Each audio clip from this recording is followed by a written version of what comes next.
Welcome to the Daily Coffee Pro by Map It Forward, friends. Our sponsor for the podcast today is Elixir Specialty Coffee. Looks like whiskey, feels like tea, made from coffee, and unlike anything you've tasted before, Elixir is the launch brand for the Map It Forward initiative, Coffee for the Frontline. Head to elixirspecialtycoffee.com and take a look at the program as it starts to launch. It's going to be beneficial for the whole industry. Today in the Daily Coffee Pro by Map It Forward, we are talking about the responsibility that we have as a coffee industry selling to consumers. What responsibility do we have to producers? This is a topic that is very near and dear to my heart as we look at a solution for the industry that not only helps all of us get back to business with dignity while still having to adjust to the uncertainty and mandatory restrictions that are being placed on us at this time, but also makes sure that the successful solutions that we come up to trickle down so that they benefit the full supply chain. We've been working hard to bring you conversations on the podcast with producers so that we can get a very clear understanding of what the situation is in real time without having to speculate. And tomorrow we've got another conversation with an origin country, with a producer in an origin country that we've never had a conversation with before.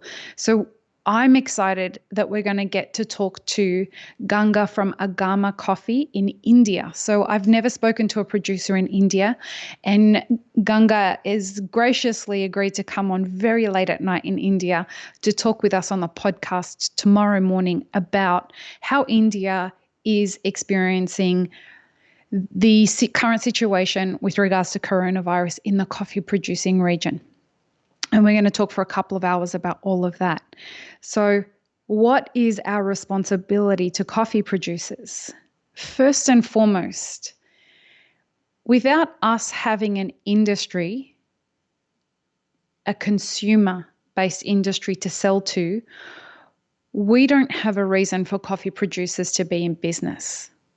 And so it's our job to make sure that we do the best job we can to stay in business. And understanding that that's not just for ourselves, it's for the entire value chain is an important piece of this whole story.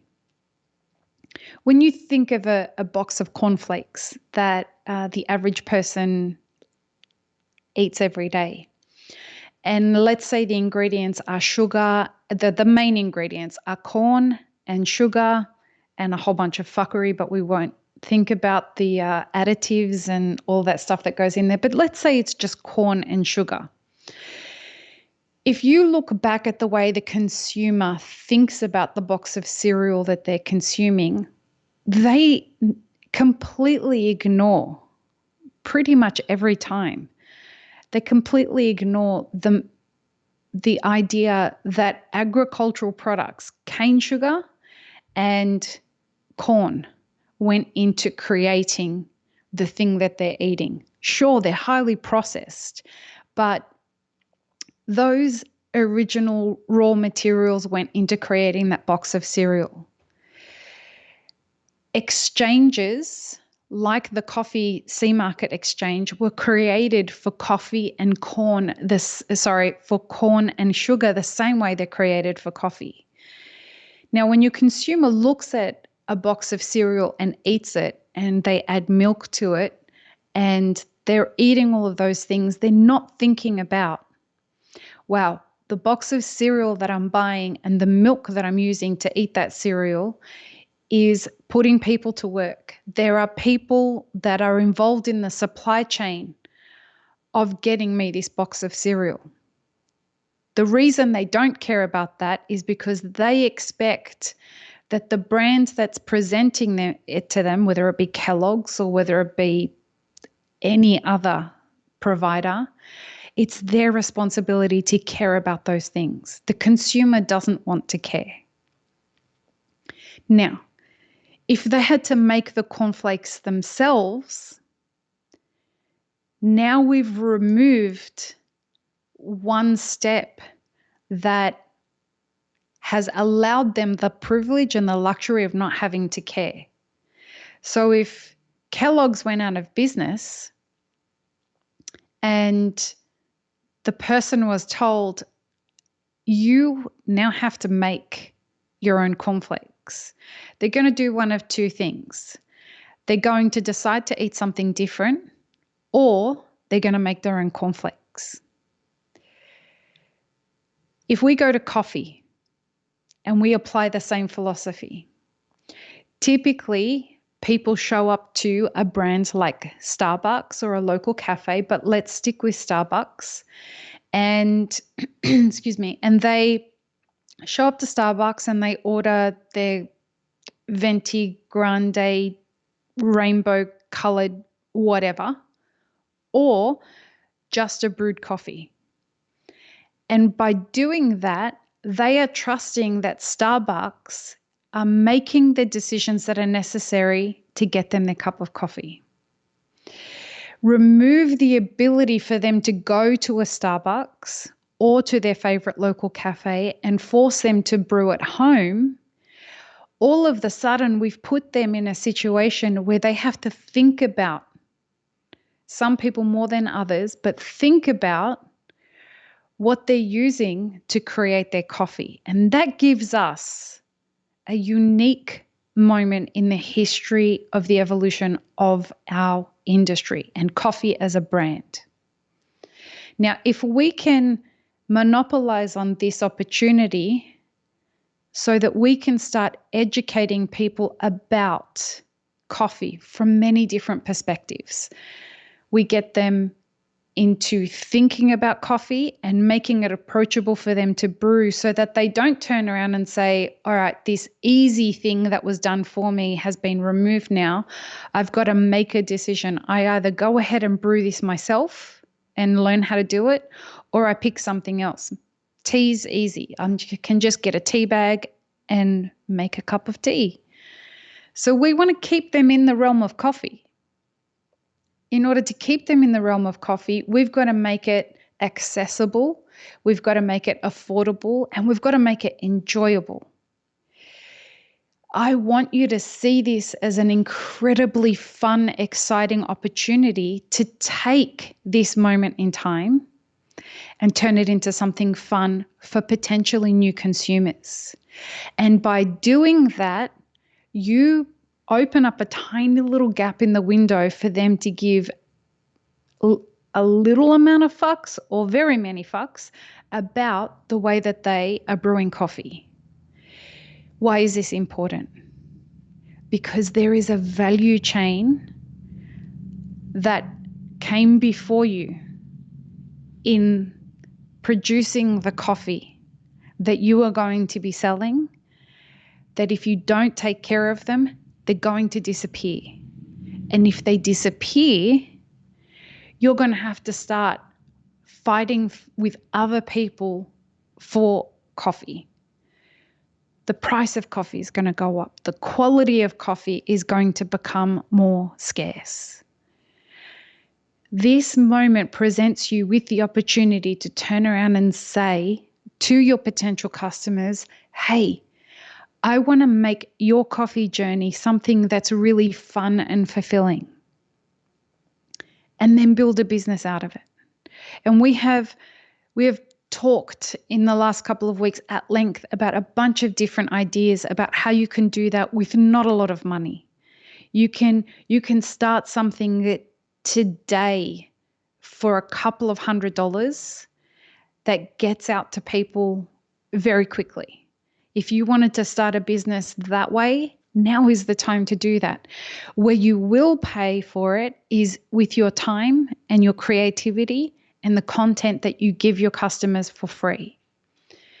But going to this effort, it is your responsibility 100%. If you are on the consumer end, this is the time for you to show up for producers. It is your responsibility for anyone who says that they love coffee. If that is really you, this is the time when you can show that and prove that by making sure that the way that people receive what the brand of coffee really means is defined at a very high level. We elevate what people understand coffee to be.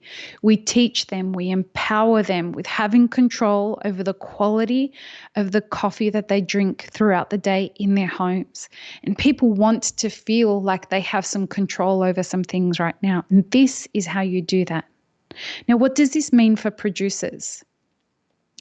When the coffee price crisis hit, the stress level, as was indicative of all the conversations that we were having on the podcast, the stress level of producers was through the roof. And the reason was because they had to take out extra debt. They weren't sure if they were going to allow their farms to survive because of the cost of production being so much higher than what the price was being set by the sea market. And the anxiety of all of this stuff, knowing whether they could pay their pickers and their workforce, was off the charts. Now you add a pandemic to that stress level and the uncertainty of not knowing a multitude of variables in this situation, whether it be the health ramifications, the logistical ramifications, the workforce that's going to be available for them to pick, so they don't understand what the yield is going to be like, what the quality is going to be like if they can't bring the workforce in of their crops. Now, the combination of those two crises together with what's happening right now is an astronomical stress for producers in all commodities right now. But we deal in coffee. And we can't save the world, but what we can do is do our little bit to alleviate the pressure of coffee producers so that we can use this as an opportunity not just to build a relationship with the consumer market, but to build a relationship with producers and show them that we're here for them. We have their backs. So the more coffee you can sell, the greater the relationship that you can build with consumers so that they understand why it's important to support certain producers, the more secure the coffee value chain gets, the stronger the links in the relationships that you're creating. And this is what our responsibility to coffee producers is. If you have any questions about this, please join me today for a conversation on Instagram Live, as we do every day at 4 p.m. Pacific time on Instagram. Sarah Owerman. I can't talk these days. Please forgive me, Sarah. Sarah is coming on the Instagram Live today. She is a commercial coffee trader. And so she's going to come on Instagram Live and talk to us about all of the fun stuff that's going on in the magical world of sea market trading. And these are some of the things that we're going to talk about at length with Sarah, the things that we've talked about today, and the responsibility that we have to producers. I hope this has been helpful, friends. Stay safe, stay healthy, and you got this. Peace, love, and peanut butter, friends. Have an amazing rest of your day.